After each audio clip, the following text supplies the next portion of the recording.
Hello, everybody. Fix these 5 common TOEFL grammar mistakes with real practice. Hang on till the end of the video. I actually have 25 practice sentence exercises where you can spot some of the errors that we're practicing in this video. So the goal here is that you can learn to identify and correct errors that lower your speaking score. So subject-verb agreement. So let me look at some examples here. So people is very friendly. We want to change that to people are very friendly because a plural subject needs a plural verb. So here's some examples. You have the data, and this is one that a lot of people don't know, but datum is the singular form of data. So data is actually plural. The data show that pollution levels increase every year. So be careful about subject-verb agreement error.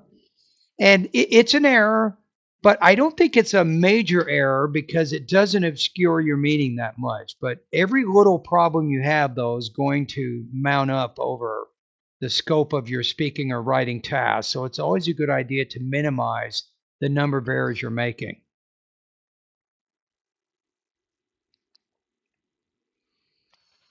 Be careful about gerunds. So gerunds with words like suggest, recommend, or avoid. So he suggested to go early, or it's better to say he suggested going early. How about they recommended to take notes during the class? They recommended taking notes during the lecture. So one good thing that might help you with gerunds and infinitives. Now it doesn't solve all of your problems with these two structures, but a lot of times gerunds, they talk about completed actions. I liked watching that movie. I finished writing my assignment, things like that. And then infinitives can sometimes be used to talk about potential events. I want to write a research paper next week. I hope to visit my parents in 5 months. Things like that. So if you guys have any rules that you've learned that help you master any of these structures that I'm teaching in this video, you can put yours in the comments below. Go for it. Prepositions can be huge problems, and it hurts what I call the automaticity of your language use. It makes you sound unnatural. So you want to do everything possible when you're doing speaking and writing tasks during the TOEFL exam. You want them to think that you're almost a native speaker. You have a lot of experience with the English language. And if you do, you probably will not have these kinds of issues. For example, it depends of the situation changes to it depends on.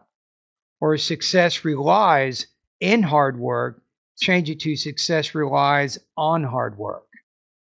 Now, what can you do to improve in this area? If you're using ChatGPT, you can go in there and say, give me practice with phrasal verbs or what we call words with collocations, or just say collocations in general, and it'll give you a lot of practice and it'll give you some example sentences. I would record the sentences. Maybe you can listen to them on your phone or in some sense, and you can practice as you're driving to work or whatever. But be really careful about prepositions. Number 4, it's a double comparative error. We have more better results were achieved. So better is already comparative, right? And it's an adjective used to explain, the results, right? So you don't have to say more and then better, because if you do, you're kind of using the comparator twice, and that's redundant. So for practice, look at this example. The lecture provides more clearer examples.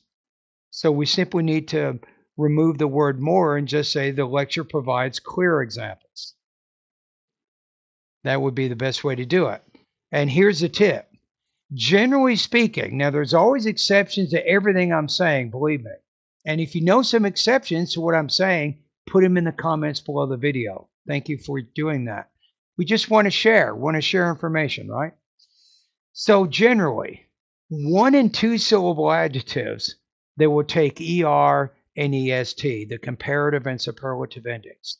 Now, longer adjectives, things like intelligent, we're not going to say Susan is intelligenter than Tom. We're going to say Susan is more intelligent than Tom. So with longer adjectives, we will put more or most in front of the adjective, and we won't use that affix ending at the end of the adjective. This is the one really be careful about. And unfortunately, it's the one that will really cause you problems on the TOEFL speaking and the TOEFL writing. Be careful about awkward TOEFL sentence structure. You're phrasing sentences in a way that native speakers would not do. And the sentences are not necessarily incorrect, but they're just awkward. They're cumbersome. A native speaker wouldn't say it that way. So let's take a look at an example. The lecture refutes that the reading says the theory is true. So grammatically, it's correct, but it's just not natural. It's more natural to say the lecture refutes the theory presented in the reading. That's going to be a lot smoother. So it's always better if you can reduce some of your dependent clauses to phrases and shorten them in some way. That's usually a pretty good idea. So be careful of this one. The professor disagrees that the passage talks about the benefits. The professor disagrees with the benefits mentioned in the passage. That's going to be better in that sense. This is a tough one. I know, well, Michael, how do I get better in this area? Somebody's going to ask me, and it's a great question. I think it's exposure. This is definitely an exposure issue. What do I mean by that?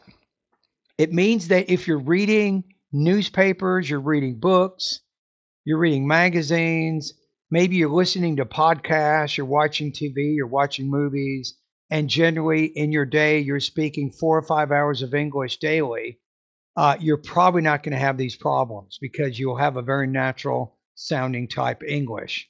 But if you don't have a lot of contact with the language, you'll use a lot of bulky, cumbersome, not natural grammatical structures. And unfortunately, that's going to create a lot of problems for your TOEFL score. So do everything you can to increase the exposure of the language at this point, right? I mean a lot. Think of it like this. If you want to increase your TOEFL speaking score maybe 1 point, it may take 100 hours of practice for that 1 point. I'm not joking.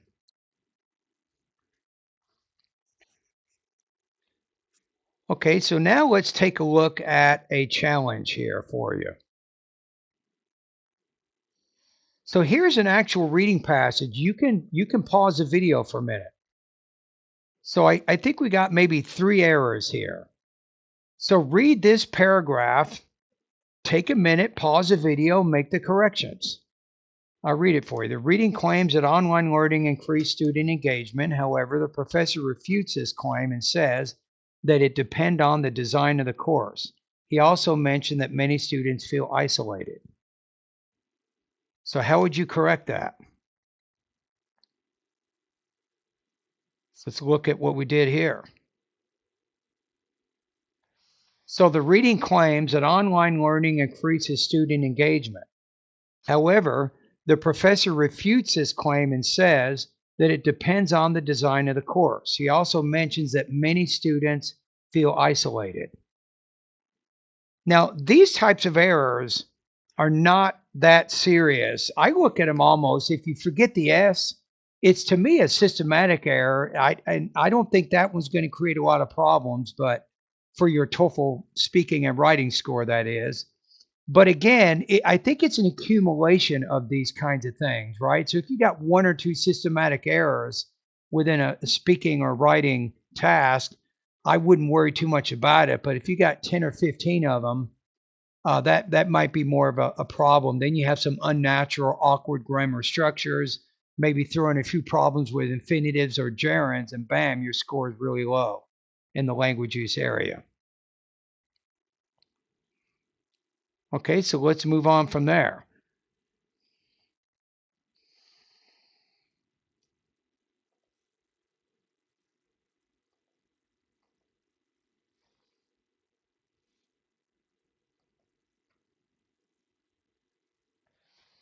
So improve your TOEFL speaking and writing scores. How do you do that? You can get personalized feedback on your TOEFL speaking and writing responses. You can get detailed grammar, structure, and pronunciation corrections from a human. Who's the human? Me, Michael. Join my 99-month TOEFL speaking and writing feedback service today. Go to Better TOEFL Scores. Now, you thought I was done, right? Not at all. This is the practice I was telling you in the beginning. So I will stop talking after this, but you now have 25 sentences that you can correct. So if you need to, go back and review the errors I discussed. And then here we go. So you can pause the video as you need. And then on each video slide, the next slide, you'll see the correct answer to the sentence that you're correcting.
Thank you, everybody, for watching the video. And remember, to improve problems with language use, either vocabulary issues or grammar issues, the fix is to get an enormous amount of exposure to English, whether it's listening or a lot of extensive reading. Either way, the more input you get into the brain, the better your output's going to be, which is your speaking and your writing. So every day, find as many opportunities as you can to improve your English proficiency by having more exposure to the English language.